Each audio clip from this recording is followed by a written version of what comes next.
nós iremos começar o jornal de hoje falando um pouco sobre planejamento familiar.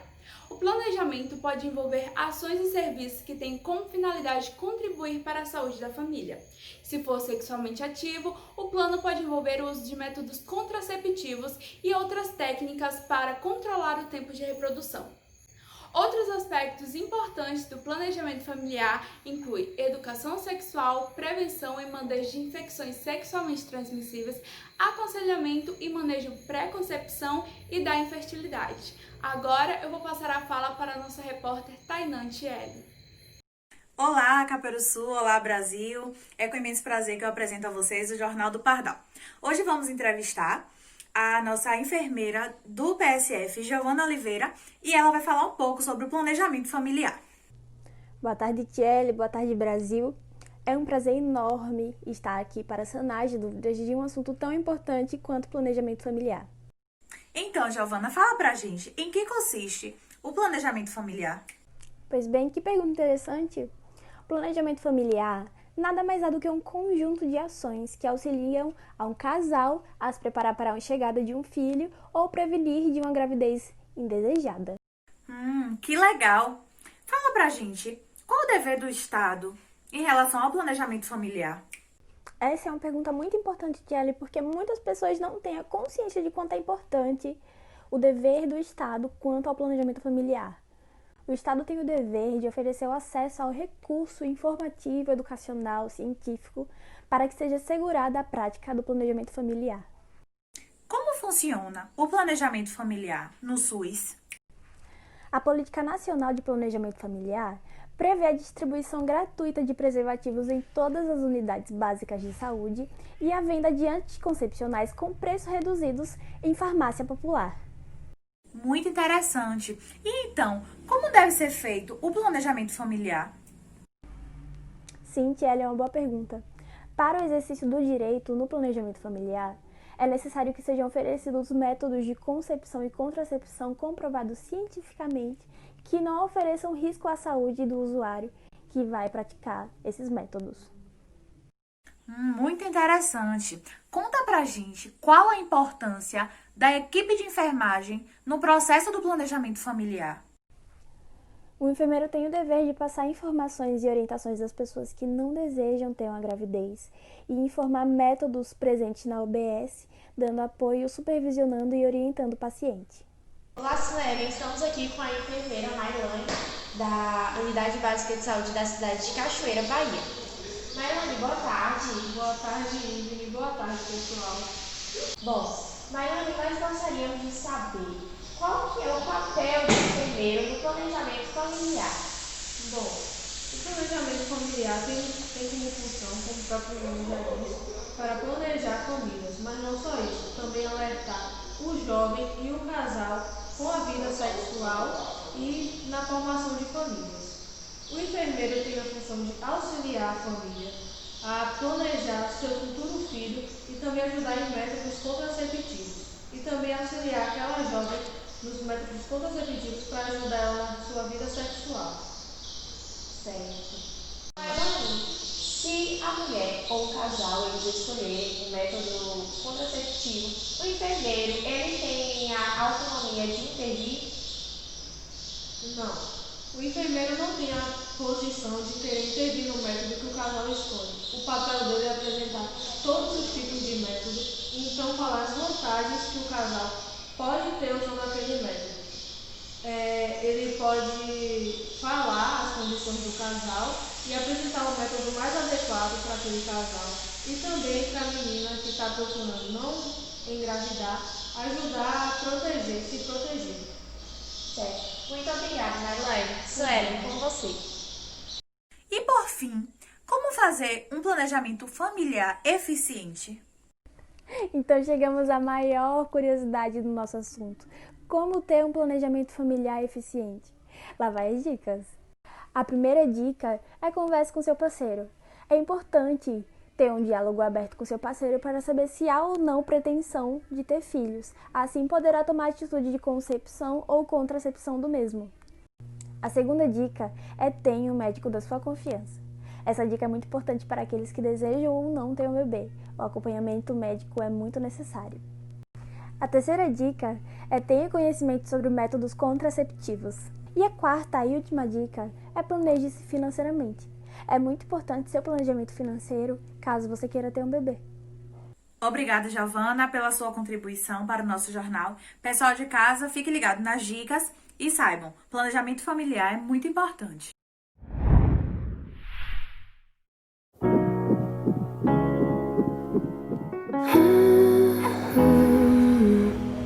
You lit a fire, it remains and still lasts. Even when time goes, all things must pass. Because you got love now. Everything's alright. Because you got love, cause we got love so right. Abre aí o que eu te mandei. Because you got love. Em tempos de pandemia, o que o mundo mais precisa é de amor. Exemplos não faltam. Na linha de frente, nos hemocentros, onde os heróis anônimos dão um pouco de si, para fazer pulsar a vida nas veias de quem precisa. A você, doador de sangue, o nosso agradecimento pelo grande ato de amor. Mais do que nunca, você é necessário. Informe-se em um hemocentro e saiba como doar em segurança. Seja solidário. Doe sangue. Atualmente no Brasil é reconhecida a importância de se manter o acompanhamento abrangente no pré-natal, que não inclui só questões biológicas, mas também outros aspectos relevantes ao desenvolvimento infantil, que visa a integridade e as condições de saúde da mãe e do bebê. Durante toda a gravidez, são realizados exames laboratoriais que visam identificar e tratar doenças que podem trazer malefícios tanto para a saúde da mãe quanto da criança. Boa tarde, Suelen. Boa tarde, pessoal de casa. Hoje nós estamos aqui com o enfermeiro Aleph, da Unidade Básica de Saúde da cidade de Lagarto. Boa tarde, Aleph. Boa tarde, Ivy. Boa tarde, Sueli. Boa tarde, pessoal que nos assiste em casa. Uma segunda-feira muito quente no Lagarto, né? Então, é um prazer estar fazendo parte dessa entrevista hoje e eu espero que eu possa ajudá-la de alguma forma, tá bom? Ok. Aleph, como o enfermeiro ele deve realizar a consulta de pré-natal? Para que a consulta seja uma consulta qualificada, o enfermeiro precisa seguir o roteiro básico. O que o enfermeiro ele faz na consulta de pré-natal? É simples. Na consulta do pré-natal, e o pessoal que está em casa assistindo, o enfermeiro ele vai realizar a entrevista logo que a gestante chega no PS, né? Logo após, vai realizar o exame físico na gestante, depois o exame obstétrico e por último vai passar as orientações para a gestante, para a sua família. Na entrevista com a gestante, quais são os dados que o enfermeiro levanta?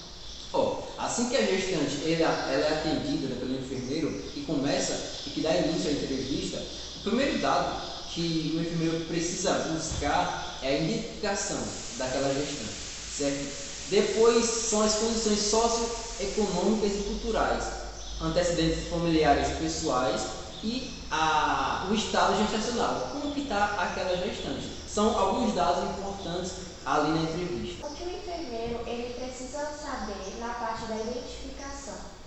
É simples. Antes de tudo, o nome, né, da gestante, da nossa cliente, e também a raça, cor, naturalidade, certo? Endereço atual, são algumas informações necessárias ali para você conseguir identificar aquela gestante. E nos dados socioeconômicos?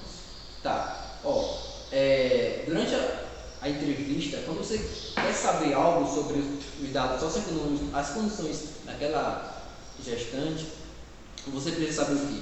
Vai levantar o quê? As condições de saneamento básico, de moradia, tá? As condições financeiras, escolaridade, por exemplo, daquela gestante, essas coisas, e algumas mais. Quais são as informações para os antecedentes familiares?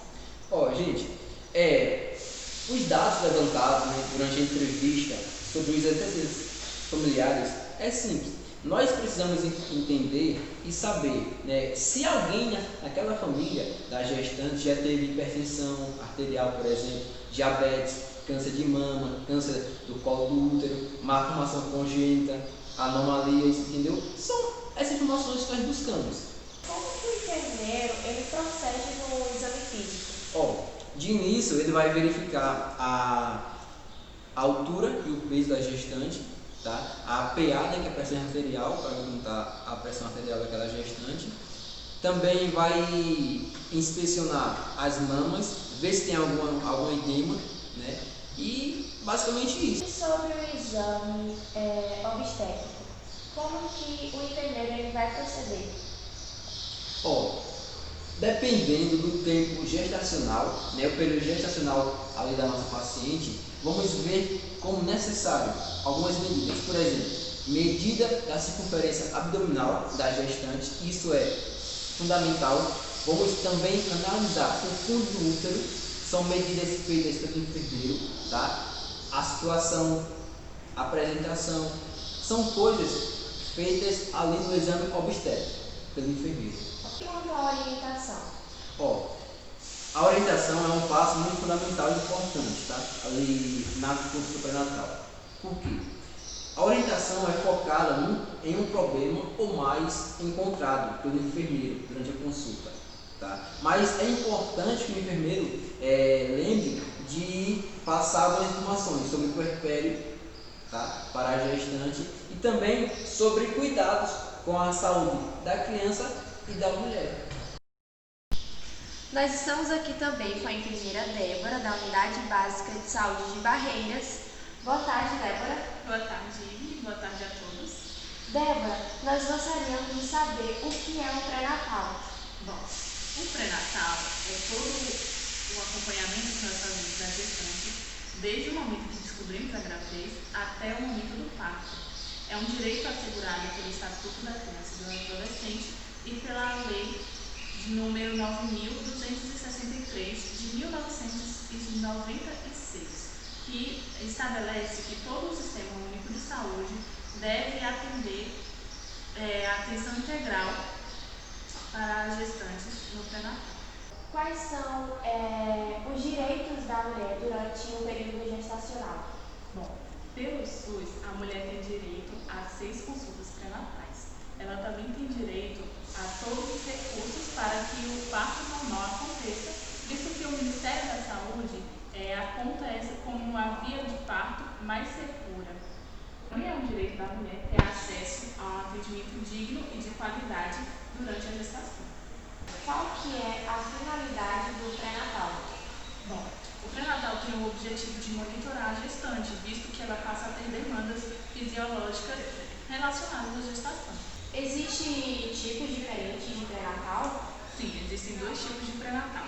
O pré-natal de risco habitual, que é direcionado às gestantes que não apresentam nenhuma comorbidade ou risco de desenvolver alguma doença.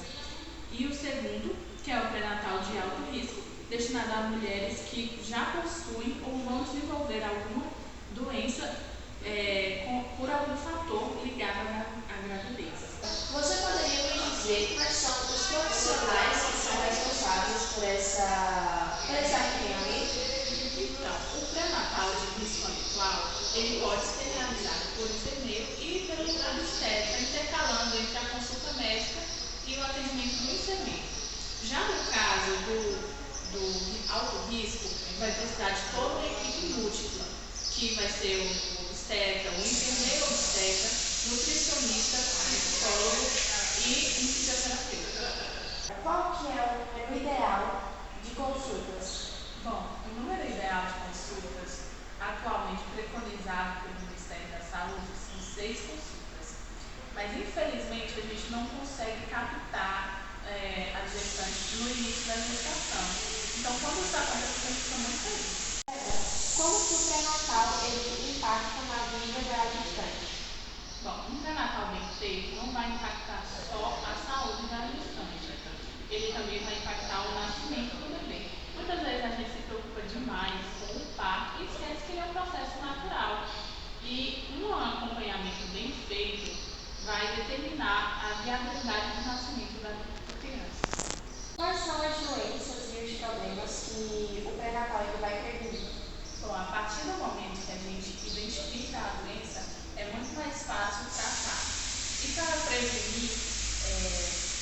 e realiza exames como o monitoramento da pressão arterial, que pode sim prevenir para uma pré-eclâmpsia ou uma eclâmpsia. Muitas mulheres elas desenvolvem doenças hipertensivas durante a gestação e a gente consegue controlar isso com alimentação, atividade física e medicamentos. Quais são os exames realizados no pré-natal? Bom, nós temos vários exames realizados no pré-natal. Temos o Papa Nicolau, o exame de glicemia, que é usado para identificar se a mãe possui diabetes. O exame de grupos sanguíneos e fator RH para detectar a incompatibilidade entre o bebê e entre a mãe. O exame anti-HIV, que é para detectar se a mãe possui o vírus da AIDS. Os exames de urina e urocultura para detectar se a mãe possui alguma infecção urinária, o que pode ocasionar um parto prematuro. Temos as ultrassonografias, que são usadas para identificar alguma malformação no bebê e também a idade gestacional. Débora, quando essas doenças elas não são prevenidas e nem tratadas, elas afetam o bebê? Sim, elas podem sim afetar o bebê. Elas podem gerar o parto prematuro, sequelas e até óbito fetal.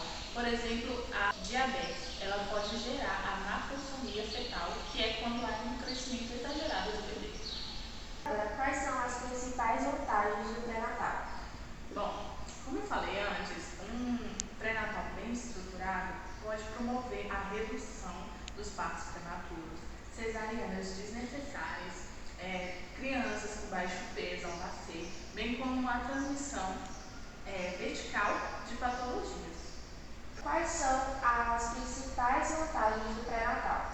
Então, como eu falei antes, uma assistência de pré-natal bem estruturada pode prevenir partos prematuros, cesarianas desnecessárias, bebês nascendo com peso abaixo, bem como a transmissão vertical de patologias. Débora, o que é essa caderneta da gestante? Bom, a caderneta da gestante é um instrumento de apoio para o desenvolvimento das consultas. Ela deve ser utilizada por todo profissional de saúde e é uma forma de interagir com a gestante. Ela é acompanhada de um cartão que acompanha o pré-natal para registros de exames e vacinas. Ela é interativa, descritiva e informativa. Muito obrigada, Débora, pela sua participação. Sueli, é com você. Olá, agora estamos aqui com o enfermeiro Luciano na unidade de saúde e ele vai falar um pouco sobre a importância de um acompanhamento da equipe de enfermagem em um pré-natal. Olá, bom dia. Meu nome é Luciano, sou enfermeiro desta unidade e hoje iremos falar especificamente do pré-natal e qual a importância do enfermeiro na gestação. Então, Luciano, quais as atribuições do enfermeiro na consulta de enfermagem de um pré-natal?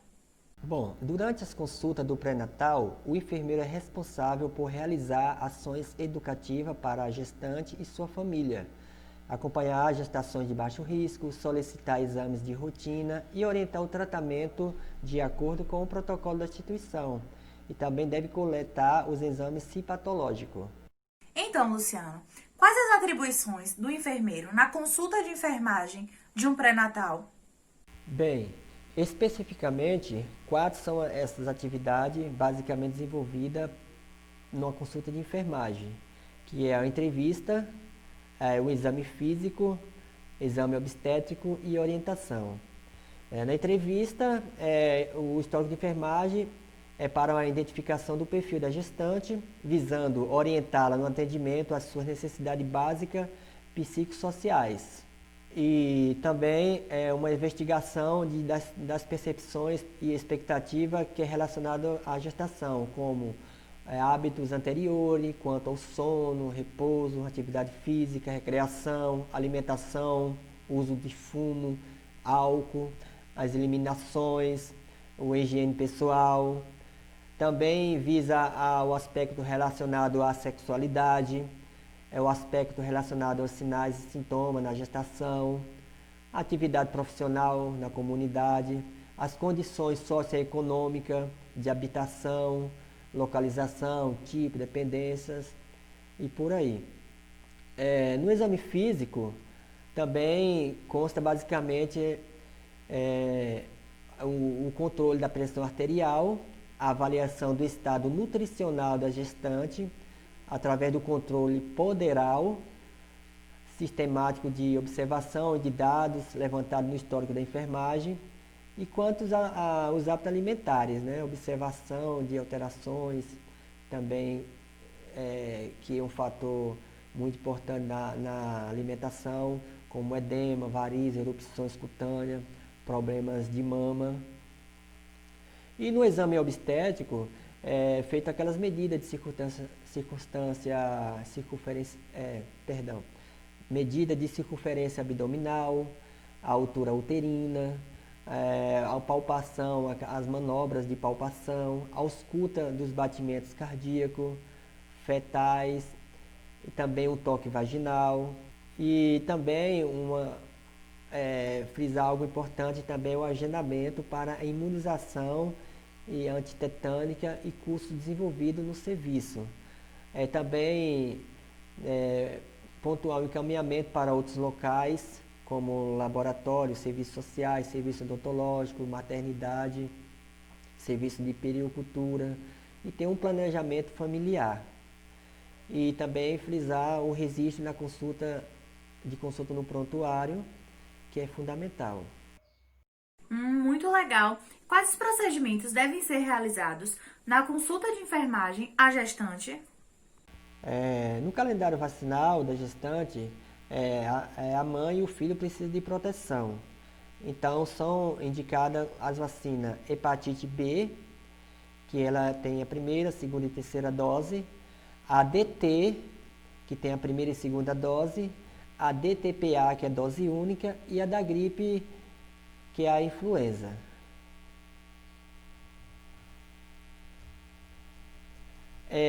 Existem alguns dados relevantes que foi feito em 2017. Por exemplo, a gestante puérpera, em 45 dias após o parto, a criança com até 5 anos responderam que por 11% dos óbitos por influenza. E as fases mais críticas para o bebê foi nos 6 primeiros meses de vida, ou seja, antes da primeira dose da vacina. Estudo aponta que as chances de internação em UTI nesse período são 40% maiores se comparadas às das crianças entre 6 a 12 meses. No caso da coqueluche, 2.955 casos foram registrados no país em 2015 e 1.850, 62% menores de 3 meses, aproximadamente 11% dos casos de hepatite B verificados no país. Entre 99 e 2015, ocorreram entre a gestante a transmissão vertical de mãe para filho, com 6,2% do total. E é importante a fonte de infecção. Então, cerca de 90% dos recém-nascidos que contraem a hepatite B durante o parto desenvolveram a forma crônica. Já o tétano neonatal matava 6,7 a cada 1.000 nascidos vivos no fim da década de 80. E de acordo com a OMS, graças à política de vacinação, apenas 15 países não conseguiram eliminar a doença. E a região das Américas alcançou essa conquista em setembro de 2017. Quais os exames complementares que o enfermeiro deve solicitar entre o período de primeiro trimestre, segundo trimestre e terceiro trimestre de gestação? Bem, quanto aos exames no primeiro trimestre e a primeira consulta, são solicitados o hemograma, o eletroforese e hemoglobina, a tipagem sanguínea e fator RH, combis indireto, a glicemia em jejum, a urocultura mais urina tipo 1, que é o sumário de urina, o teste rápido de triagem para sífilis, VDRL, e também o hepatite B e C e anti-HIV. As sorologias, nós solicitamos a toxoplasmose, IgM e IgG, sorologia de hepatite B, HBS e AG, que é a do momento, e anti-HBS de memória, se necessário. A ultrassonografia obstétrica, o citopatológico também do colo do útero, se for necessário, e o exame da secreção vaginal se houver alguma indicação clínica também. E o parasitológico também se houver uma indicação clínica. No segundo trimestre, são solicitados os testes de tolerância para glicose, COMS indireto, se o fator RH for negativo, a ultrassonografia morfológica e fazer uma discussão e aconselhamento com a gestante. Já no terceiro trimestre, repetir alguns exames que foram feitos anterior no primeiro trimestre, que é o hemograma, a glicemia em jejum, COMS indireto, o VDRL, anti-HIV, sorologia também de hepatite B, que é o HBS e AG, e repita o exame de toxoplasmose se o IgG for reagente. E a urocultura mais a urina tipo 1, que é o sumário da urina. Muito interessante. E quais os medicamentos são prescritos na consulta de pré-natal? Bom, alguns medicamentos aqui foi feita uma pesquisa que o que são mais utilizados pela gestante foram o sulfato ferroso, está em 74,4%, o paracetamol, a vacina dupla de adulto, a pomada ginecológica não identificada, ficou em 31,9%, e apenas 20% das entrevistadas utilizaram o ácido fólico. Obrigado, enfermeiro Luciano Marques. E para o pessoal de casa, fique ligado.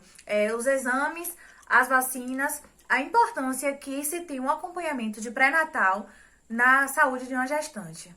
Então é isso, o Jornal do Pardal termina por aqui. Uma boa tarde a todos.